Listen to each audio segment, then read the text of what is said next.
Welcome back to my channel. We have studied already part 1. Now we will study about the part 2. In part 1 we covered topics, that is accounts, bookkeeping, accounting, branches of accounting. Then we started with basic terms like what is transaction, entry, narration, goods, profit and loss, operating and not operating profit, normal and abnormal gain. So these all topics were covered in part 1. If you haven't watched part 1, please go to my channel and see the part 1.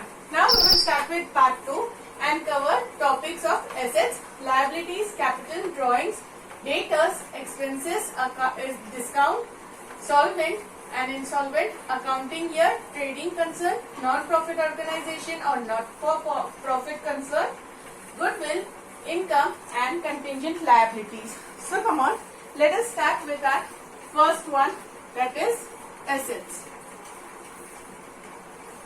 So assets are the things owned or possessed by a company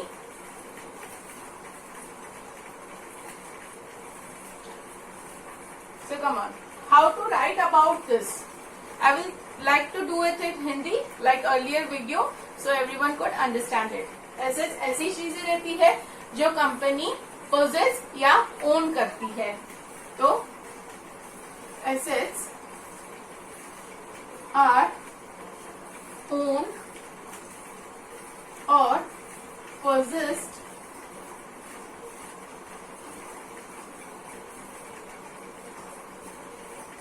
by a company. Sorry, यहाँ पे मैं एक word add करना भूल गई. Assets are properties owned or possessed by a company. इसमें है ना 5 टाइप के एसेट्स रहते हैं. पहले तो रहता है करंट एसेट, फिर दूसरा फिक्स्ड एसेट्स. फिक्स एसेट्स को हम लोग नॉन करंट एसेट्स भी बोल सकते हैं. फिर तीसरा रहता है टैंजिबल एसेट्स,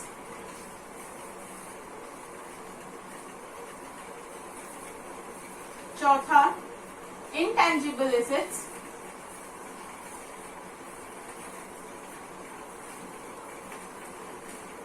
और पांचवा फिक्टिशियस एसेट्स.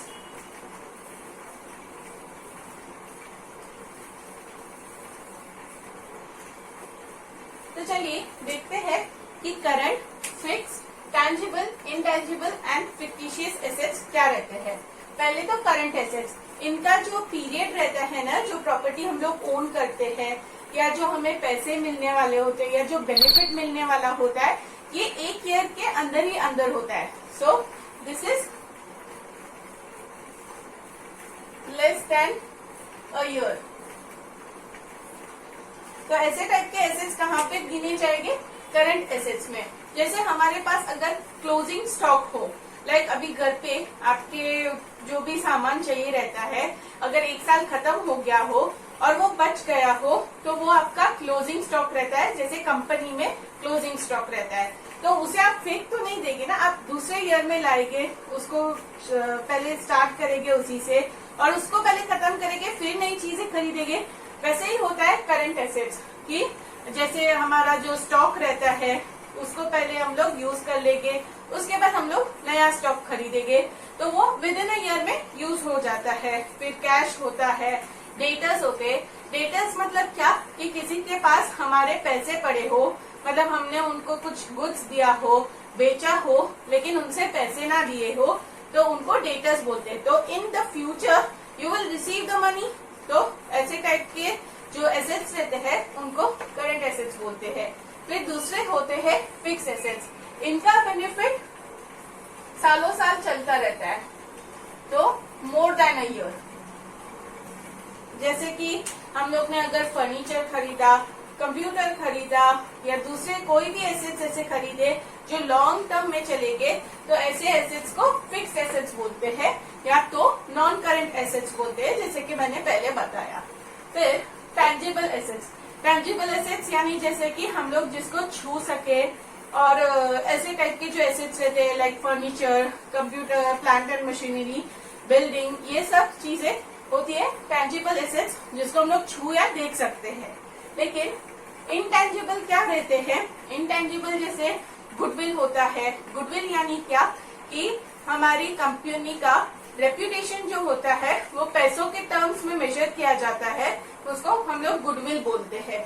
तो वैसे टाइप की चीजें हम लोग को दिखती नहीं है या छू नहीं सकते, लेकिन उनका मॉनिटरी टर्म रहता है। तो इसलिए ऐसे टाइप के इनटेंजिबल एसेट्स रहते हैं। जैसे हमारा पेटेंट रहता है। पेटेंट मतलब हमारा कॉपीराइट, तो इसको कोई और छू नहीं सकता, इसको कोई और यूज नहीं कर सकता। तो ऐसे टाइप के जो एसेट्स रहते हैं वो इनटेंजिबल एसेट्स रहते हैं। आगे है fictitious asset. Fictitious asset actually assets होते ही नहीं है। उनका ऐसा रहता है कि एक एक्सपेंडिचर जो हम लोग करते हैं उसको डिफर्ड रेवेन्यू एक्सपेंडिचर कहा जाता है। तो ऐसा एक्सपेंडिचर हम लोग बैलेंस शीट में रिकॉर्ड करते हैं। क्यों?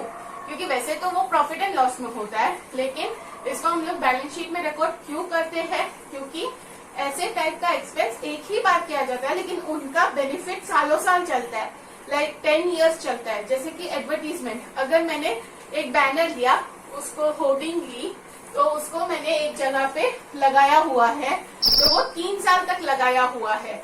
तो ऐसा बैनर का जो हम लोग को रिस्पॉन्स आएगा, उसको देख के जो रिस्पॉन्स आता है वो हमें 3 साल तक चलेगा, मतलब उससे इनकम तो हमें 3 साल की होगी।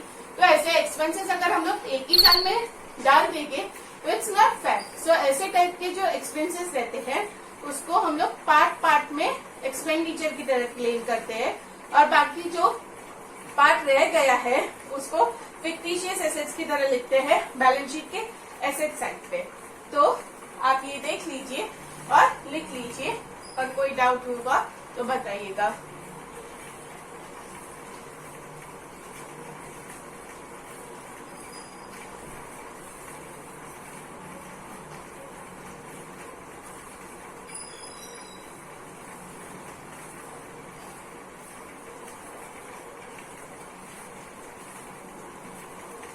चलिए आगे देखते हैं liabilities.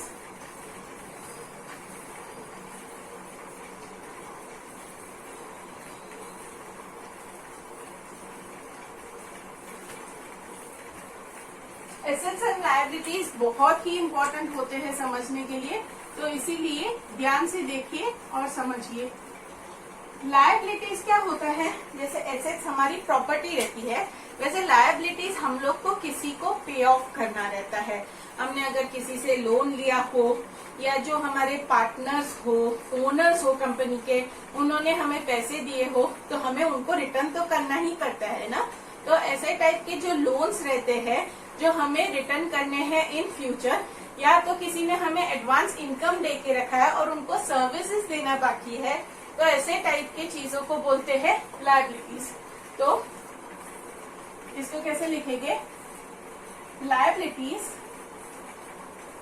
Are debts which are to be fulfilled or paid in near future।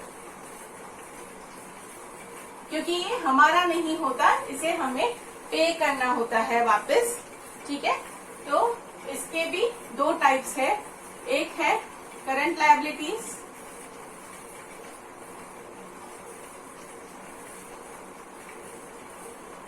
और दूसरा है नॉन करंट लायबिलिटीज या तो फिक्स्ड लायबिलिटीज।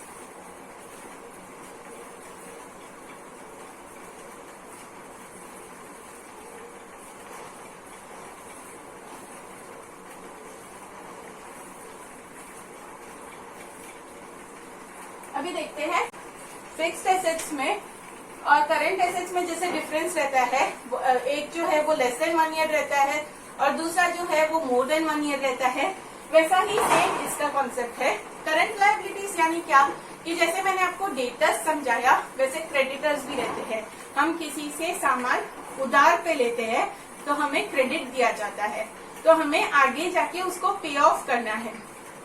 तो ऐसे टाइप के जो लोन्स रहते हैं वो 1 साल के अंदर अंदर हम लोग पे कर देते हैं, लाइक 3 months 6 months ऐसे टाइप का क्रेडिट रहता है, तो उनको क्रेडिटर्स बोलते हैं। या बिल्स पेएबल भी बोल सकते हैं। बिल्स पेएबल क्या रहता है कि वो लोग जो उधारी देते हैं उसका एक बिल ड्रॉ करते हैं, हम साइन करते हैं और सामने वाला साइन करता है, और दोनों ये रख के संभाल के रखते हैं ताकि जब डेट आए तो हम उनको वो पैसे दे सके। तो बिल्स पेएबल, क्रेडिटर्स, ऐसे टाइप के जो लायबिलिटीज रहते हैं वो करंट लायबिलिटीज में आते हैं। फिर नॉन करंट या फिक्स लायबिलिटीज क्या रहते हैं, जैसे हम लोग लोन लेते हैं, बैंक लोन या सिक्योर्ड लोन, या फिर बोले तो फिर डिबेंचर्स, कंपनी में जो डिबेंचर्स लेते हैं तो उन लोग सब लोग का जो लोन रहता है हम लोग को कभी ना कभी तो रिटर्न करना ही रहता है, तो वो हम लोग को ज्यादा टाइम के लिए चलता है, लाइक 2 to 3 years का लोन्स लेते हैं। तो वैसे सब टाइप के जो लायबिलिटीज रहते हैं वो यहाँ पे आते हैं, मतलब नॉन करंट लायबिलिटीज और फिक्स लायबिलिटीज। आप लिख लीजिए।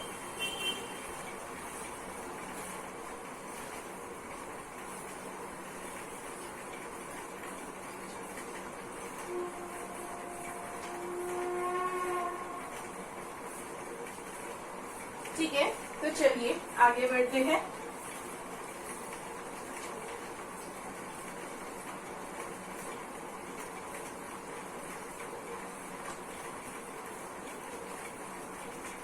कैपिटल क्या रहता है?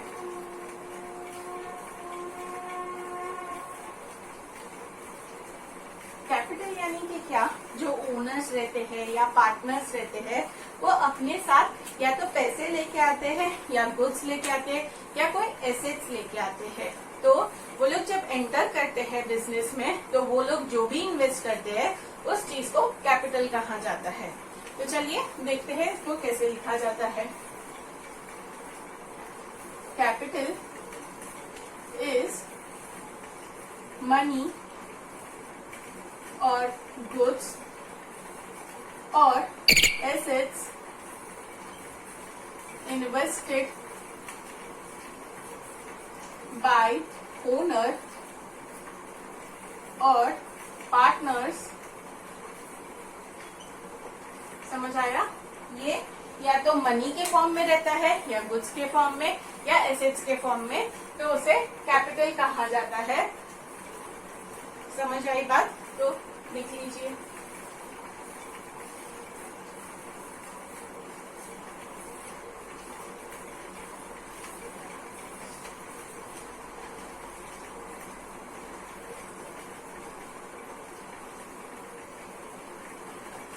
ठीक है, तो अब आगे बढ़ते हैं ड्राइंग्स की तरफ।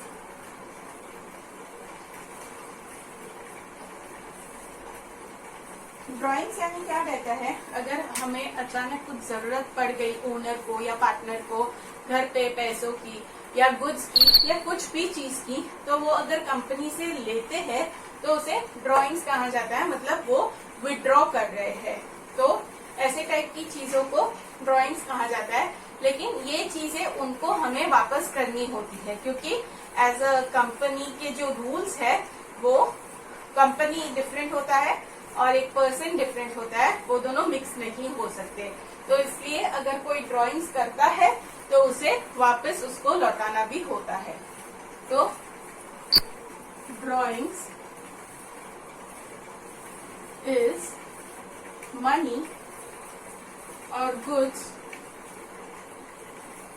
withdrawn by an owner और पार्टनर। ये हमें वापस मिलने वाला ही होता है, क्योंकि कंपनी और एक पर्सन दोनों डिफरेंट रहते हैं। लिख लीजिए।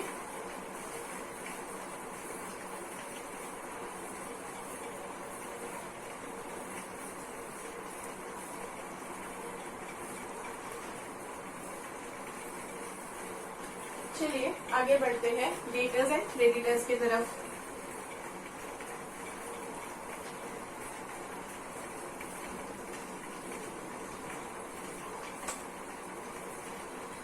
डेटर्स एंड क्रेडिटर्स मैंने पहले ही आपको बातों बातों में एक्सप्लेन कर दिया है। अभी हम देखेंगे अच्छे से उसका मतलब।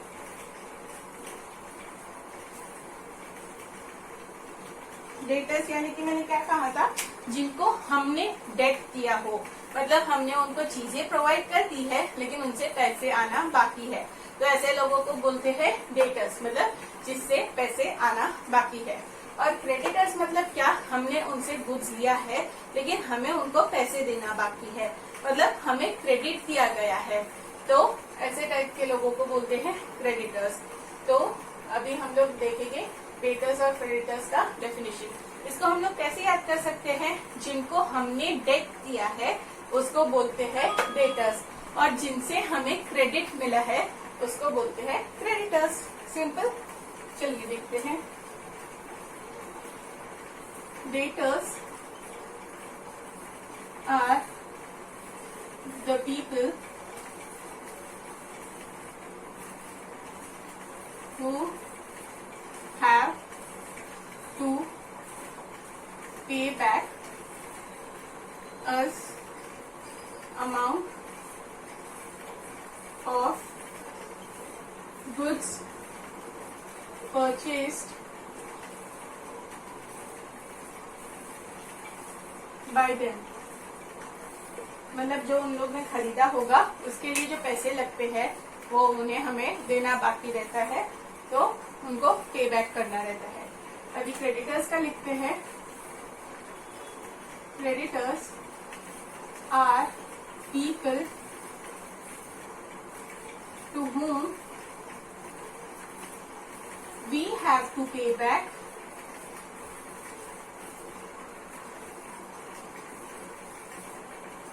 for the goods purchased from them। हमने अपनी कंपनी के लिए कुछ गुड्स खरीदा होगा तो उसके लिए हमें जो पैसे देने होते हैं वो होते हैं क्रेडिटर्स को देना होता है। चलिए लिख लीजिए।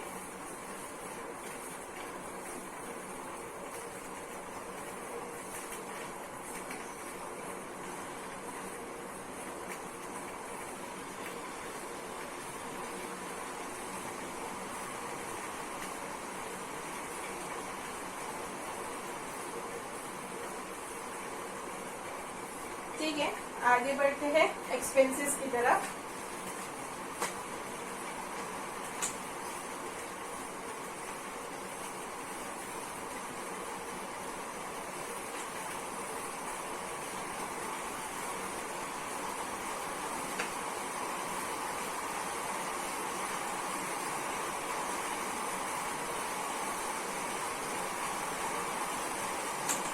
जैसे हमारे घर पे एक्सपेंसेस रहते हैं तो वैसे कंपनी में भी तो एक्सपेंसेस होते होंगे, सिंपली उन्हें एक्सपेंसेस कहा जाता है और उनके टाइप्स होते हैं जो मैं अभी आपको एक्सप्लेन करूंगी। तो expenses are amount paid for consideration received। Expenses are amount paid for consideration received। हमने कुछ गुड्स या सर्विसेज लिया होगा या कुछ भी किया होगा यूज, तो उसके लिए हम लोग को एक अमाउंट पे करना होगा, उसको बोलते हैं एक्सपेंसेस। सिंपल। तो अभी जाते हैं उनके टाइप्स के तरफ। तो उनके 3 टाइप रहते हैं। एक तो रहता है कैपिटल एक्सपेंसेस, फिर दूसरा रहता है रेवेन्यू एक्सपेंसेस,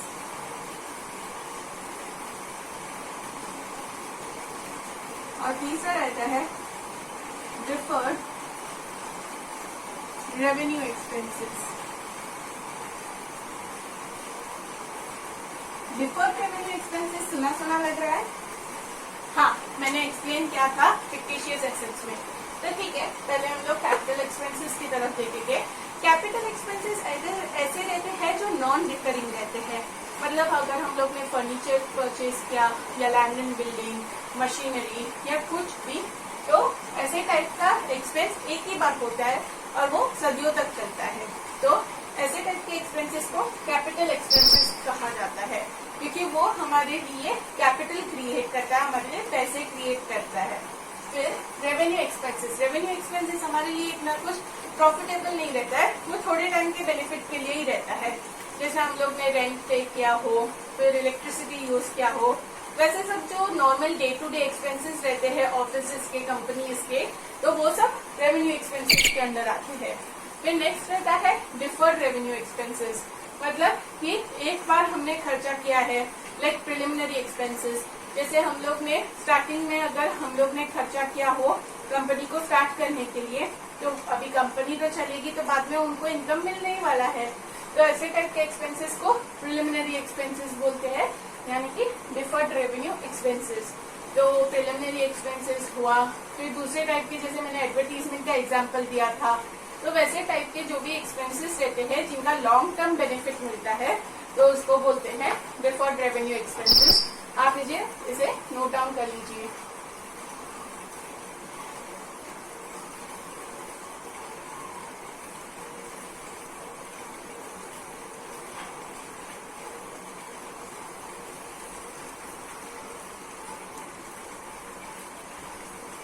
चलिए आगे बढ़ते हैं डिस्काउंट की तरफ।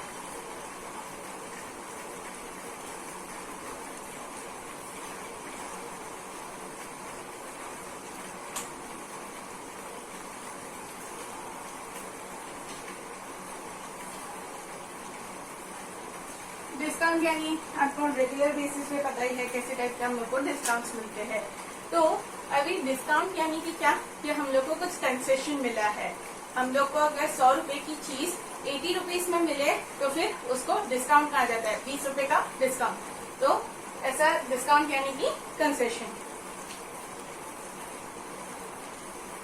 डिस्काउंट इज कंसेशन received और given।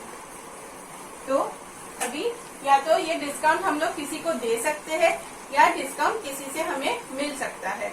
तो अभी डिस्काउंट के भी दो टाइप्स रहते हैं। पहले तो कैश डिस्काउंट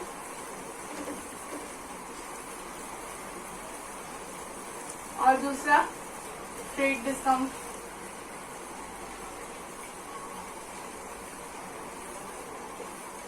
अभी जो कैश डिस्काउंट रहता है वो कैश बेसिस पे रहता है। लाइक अभी मैंने कुछ सामान खरीदा, लाइक 20,000 का मैंने कुछ परचेज किया, लेकिन मुझे अभी मेरे पास पैसे नहीं होते तो मैं बाद में पे करने के लिए बोलूंगी। लेकिन इन केस शॉपकीपर को पैसे अभी के अभी चाहिए और मे भी उनके पास पैसे अवेलेबल हो सामने वाले के पास, तो वो उन्हें थोड़ा सा डिस्काउंट देंगे, लाइक 20,000 का 19,000 में, तो प्रॉम्प्ट पेमेंट हो सके, मतलब तभी के तभी उनको पैसे मिल सके। नहीं तो इतने टाइम तक उनको वो पैसे रोकने पड़ेंगे, लाइक 2 to 3 मंथ्स के लिए।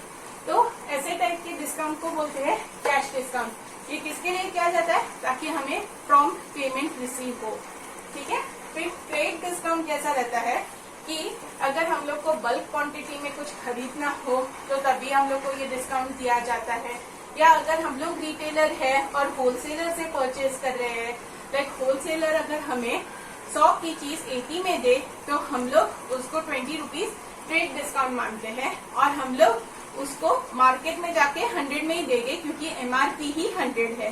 तो ट्रेड डिस्काउंट जो रहता है ना वो रिकॉर्ड नहीं होता, यानी कि इसके लिए रिकॉर्ड नहीं होता क्योंकि ये नॉर्मली हम लोग देते हैं ताकि बल्क क्वांटिटी में परचेज किया जाए या ऐसा कुछ। लेकिन कैश डिस्काउंट क्या रहता है कि वो सेलर के लिए डिस्काउंट यानी लॉस होता है और बायर के लिए वो बेनिफिट होता है, गेन होता है। तो ऐसे टाइप के जो डिस्काउंट्स रहते हैं उनको बुक्स में रिकॉर्ड किया जाता है। तो ये ध्यान में रखना, इसको रिकॉर्ड किया जाता है और इसको नहीं किया जाता है। आप लिख लीजिए, फिर हम आगे बढ़ते हैं।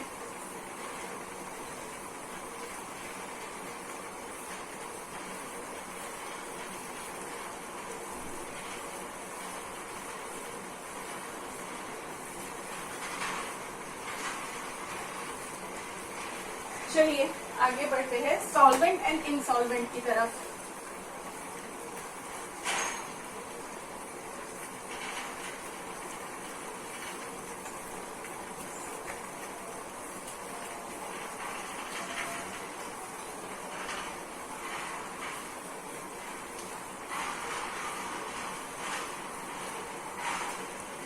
जो सॉल्वेंट पर्सन रहता है उसकी एसेट्स लायबिलिटी से ज्यादा रहती है, यानी कि वो अपना जो कर्जा होता है वो अदा कर पाएगा, मतलब वो पे बैक कर पाएगा। तो ऐसे लोगों को सॉल्वेंट पर्सन बोलते हैं। लेकिन इनसॉल्वेंट क्या रहता है कि उनके एसेट्स कम है और लायबिलिटी ज्यादा है, वो पे ऑफ नहीं कर पाएंगे, तो कोर्ट उनको इंसॉल्वेंट डिक्लेयर करता है, तो तभी जाके उनका वो जो लोन का अमाउंट होता है वो माफ होता है। तो ऐसे टाइप के लोगों को सॉल्वेंट एंड इंसॉल्वेंट बोलते हैं। आइए देखते हैं। Solvent person is a person whose assets are greater than liabilities and he can pay off his debts। ऐसे लोगों को सॉल्वेंट कहते हैं। अभी इंसॉल्वेंट किसे कहते हैं? Insolvent person is a person whose liabilities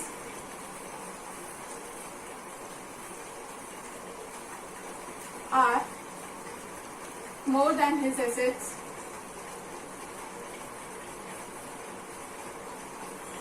and cannot pay of his debts। तो ऐसे लोगों को बोलते हैं इंसॉल्वेंट पर्सन। ठीक है, आप नोट डाउन कर लीजिए, फिर हम आगे बढ़ते हैं।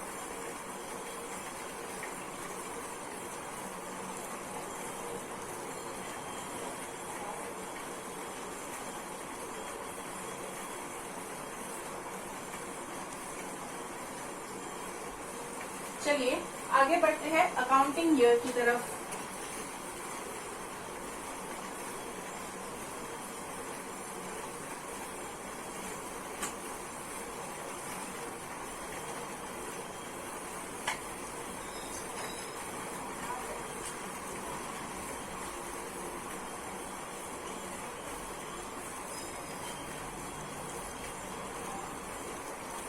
पहली बात, बुक्स ऑफ अकाउंट्स क्यों मेंटेन किया जाता है?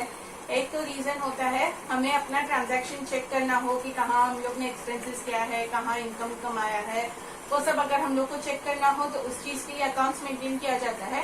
और दूसरा रीजन ये रहता है कि कंपनीज को टैक्स फाइल करना पड़ता है, तो इसके लिए हम लोग अकाउंट्स का बुक बनाते हैं। तो अकाउंटिंग ईयर क्या रहता है, आइए देखते हैं।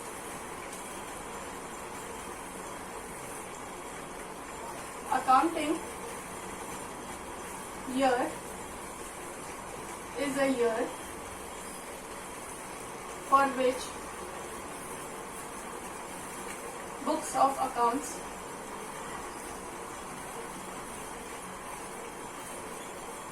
is prepared or maintained।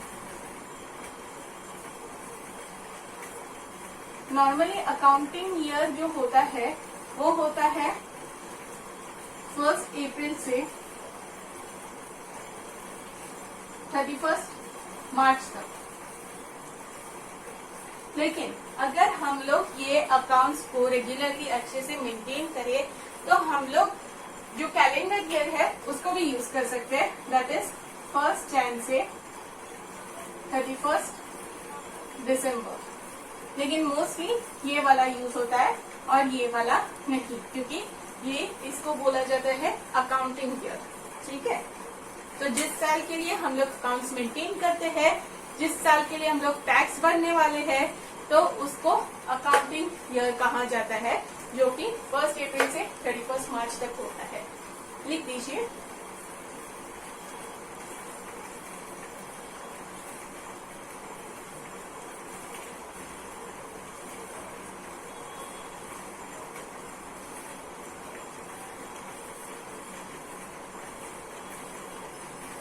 चलिए बढ़ते हैं ट्रेडिंग कंसर्न की तरफ।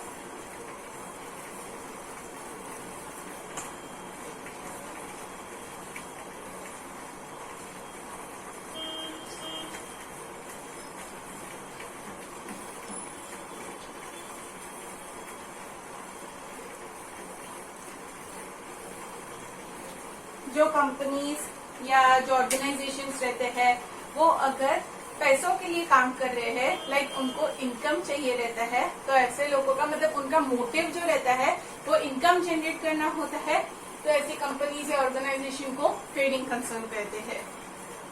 तो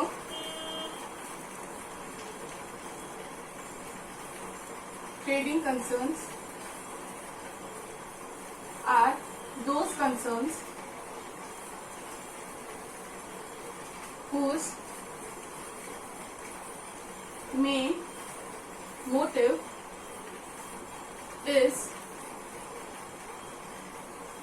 to earn profit। ठीक है, तो ये लिख लीजिए।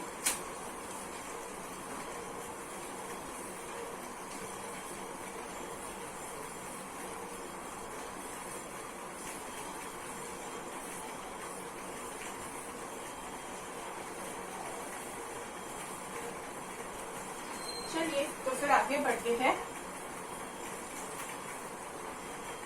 नॉन प्रॉफिट ऑर्गेनाइजेशन और not for profit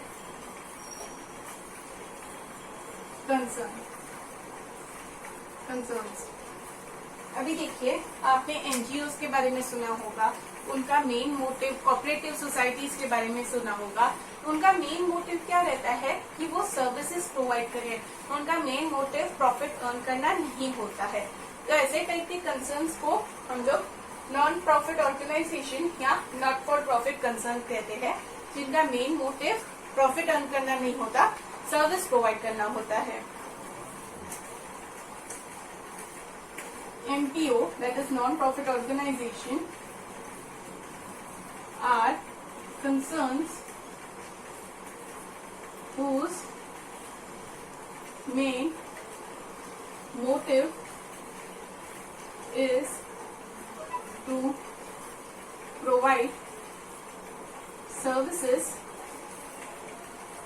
to its members। ये लिख लीजिए।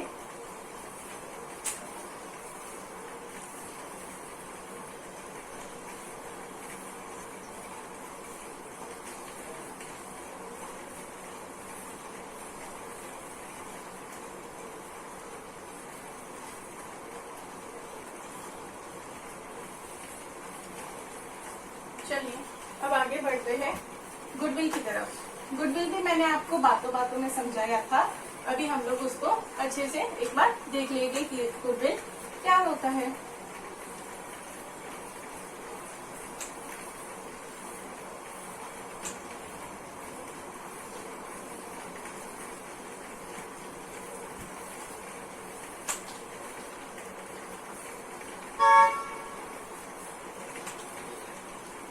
गुडविल, जैसे कि मैंने आपको बताया था, गुडविल हमारे कंपनी का रेप्यूटेशन होती है जो मॉनिटरी टर्म्स में मेजर की जाती है। तो हम लोग सेम टू सेम यहाँ पे लिख देंगे, goodwill is reputation of a company in monetary terms. लिख लीजिए। जब हम लोग बिजनेस बेचते हैं तो तभी हमें गुडविल भी मिलता है। लाइक अभी कोई भी बड़ी कंपनी को अगर आप खरीदोगे तो उसके ऑलरेडी बिजनेस में बहुत सारा ये स्टेक होल्डर्स रहेगा, फिर उसके कस्टमर्स रहेंगे जो उनके ब्रांड को पहचानते हैं, उनका एक गुडविल है कि इनका प्रोडक्ट हमेशा अच्छा रहता है। तो ऐसे टाइप की कंपनी को खरीदने टाइम हम लोग उनको गुडविल पे करते हैं, क्योंकि उन्होंने इतने साल से वो क्वालिटी को मेंटेन किया है।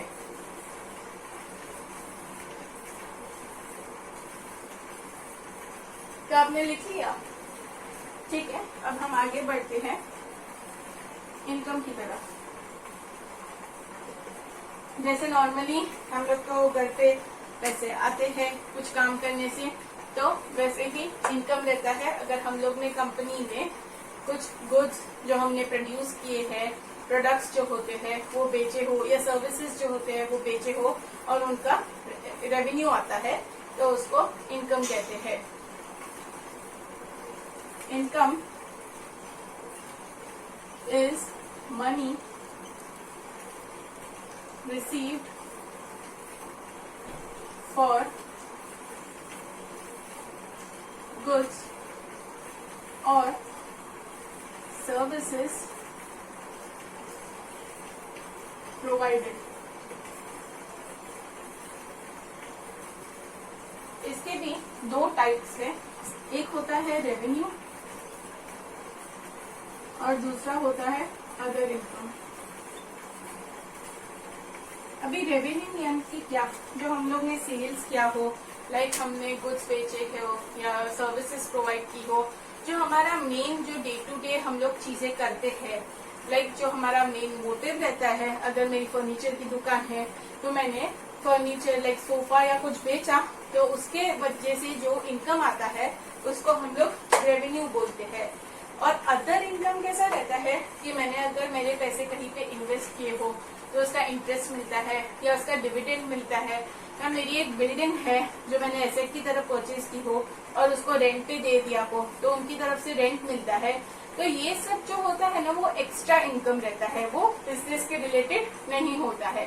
तो ऐसे टाइप के इनकम्स को अदर इनकम्स बोलते हैं। आप लिख लीजिए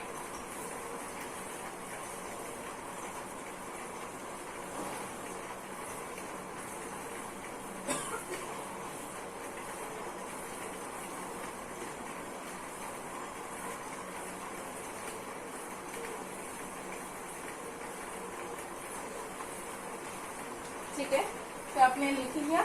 अब हम आगे बढ़ते हैं अपने लास्ट बेसिक टर्म की तरफ।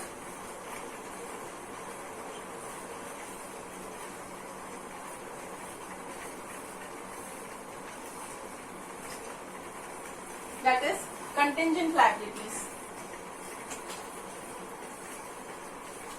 अभी आपको लायबिलिटीज तो पता ही है, यानी कि जो हमें पैसे किसी को वापस देने हो, वो टाइप के लोन्स को लायबिलिटीज बोलते हैं। अभी कंटिंजेंट लायबिलिटी क्या रहता है, इन केस अगर कुछ चीज हुई तो हम लोग को किसी को पे करना पड़ेगा, वो अभी श्योरिटी नहीं है कि हमें पे करना है या नहीं, वो डिपेंड करता है कि वो इवेंट हैपन होता है कि नहीं। लाइक अभी किसी ने हम पे केस किया हो हमारी कंपनी पे और केस कोर्ट में चल रहा है, तो अभी तक हमें जस्टिस मिला नहीं है कि लाइक हमारा फॉल्ट है या उनका फॉल्ट है, हमें अगर कंपेंसेशन पे करना होगा तो इतना पे करना होगा, वो भी श्योर नहीं है जब तक कोर्ट का ऑर्डर ना है। तो हम लोग उसको रिकॉर्ड नहीं कर सकते क्योंकि वो श्योर नहीं है, तो उसको बैलेंस शीट के नीचे लिखा जाता है कि अगर कोर्ट का ऑर्डर आया तो हमें ये पे करना पड़ेगा।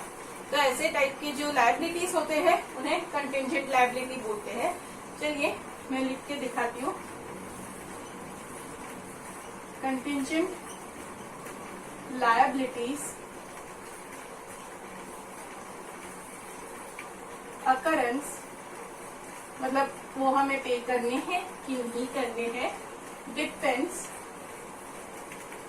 ऑन हैपनिंग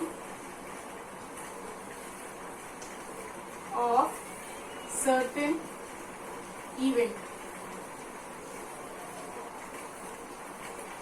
फिर it is recorded below the balance sheet। ठीक है, ये बैलेंस शीट के नीचे रिकॉर्ड किया जाता है क्योंकि इसका श्योरिटी नहीं रहता है कि हम लोग को इसे पे करना है या नहीं। अगर हम लोग कोर्ट में केस जीतते तो हमें पे नहीं करना, लेकिन अगर हम लोग हार गए तो सामने वाले को कंपेंसेशन पे करना पड़ेगा, तो अपना वो लायबिलिटी हो गया, तो उसको कंटिंजेंट लायबिलिटी बोलते हैं। आप लिख लीजिए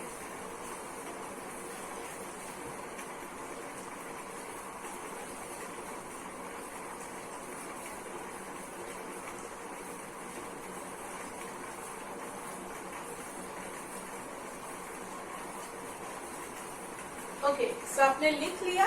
तो अभी हमारे सारे जो बेसिक टर्म्स है और अकाउंटिंग और बुक कीपिंग क्या होता है वो पार्ट 1 और पार्ट 2 में कवर हो चुके हैं। अगर आपने पार्ट 1 नहीं देखा है तो प्लीज जाके मेरे चैनल पे देख लीजिए और इसे सब्सक्राइब कर लीजिएगा, ताकि अकाउंट्स, मैथ्स या दूसरे कोई भी subject related videos, study related videos जो आए तो आप उसे देख पाए, मिस ना करें। तो पार्ट 2 में हमने क्या क्या कवर किया एक बार देख लेते हैं।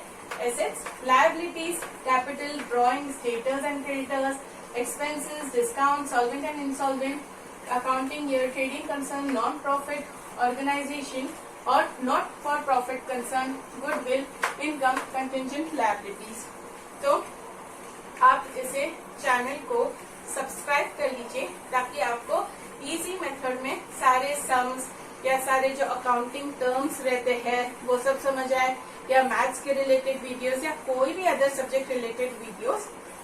और इसे 11th के स्टूडेंट के साथ शेयर भी कीजिए, ताकि उनको हेल्प हो जाए, क्योंकि ये बेसिक टर्म्स बहुत इंपॉर्टेंट होते हैं कॉमर्स के स्टूडेंट्स के लिए। तो stay tuned with our channel. Bye bye.